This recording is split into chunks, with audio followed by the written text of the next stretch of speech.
Our research title is about students' performance under online distance learning. I'm Rochelle Yusenisal and my co-proponent is Ms. Angelica R. Hernandez.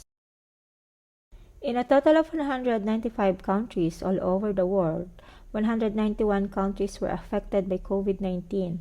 Around 429 universities across the world were shut down and started conducting online classes and e-learning. COVID-19 has changed the complete pace of the education sectors.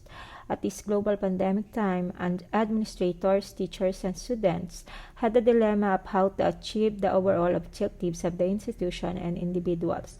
The Department of Education decided to adapt the new normal in education and formulated different learning modalities aligned with DO number 32 series of 2020 that consider the access and availability of technology and connection for learning. The key literature, Chen explains that the four components needed for effective support-based instructional design online are technology, course content, participants, and goal and activities. Goal and activities form the heart of the online learning process. Properly structured learning tasks should be implemented to achieve predetermined learning goals, like Chen, Janicki, and Ligel focus on effective instructional process along with the use of technology in order to effectively design instructions online. The researchers used quantitative descriptive design. Purposive sampling technique was used for the collection of data. Adapted questionnaire was crafted through Google Forms and was answered online.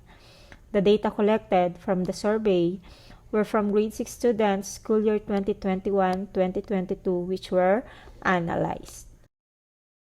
This figure is a graphical representation and the responses of the respondents. Findings shows that the most students concur that social support has greater impact on their academic achievement during online classes than technical support. Table 3 shows the factors affecting student performance during online class. The mean overall social support score is 55 with an SD of 6.08, while technical support has a mean of 31 and 3.79 SD. 73.33% of the respondents agree that social support had the most impact on their academic success and technical support had the least, which is 41.33%. For the implications, the study results explain that social support is a key influential component of the quality of the online learning experience from the student's perspective.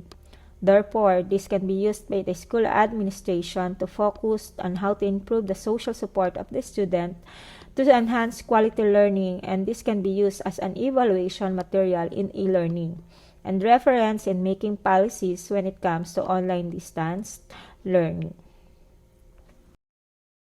Conclusions, findings in the present study indicated that social support is a key influential component of the quality of the online learning experience from the student perspective.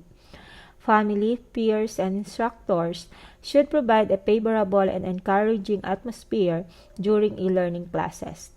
Social interaction with teachers and collaborative interaction with peer students is imperative to achieve a better quality of e-learning. Through intense interaction and consistent practice, the effectiveness of e-learning can be accomplished. For the recommendations, therefore, school administration should continue to emphasize social support for the students to enhance e-quality learning. Additionally, to support e-learning, there needs to be some innovations in the learning materials as well as the technology, since it is the least factors that affects equality learning of the students.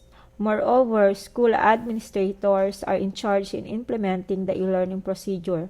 Thus, educational institution must take this variable into account to improve the quality of e-learning.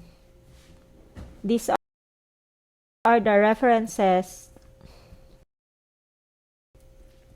and thank you very much.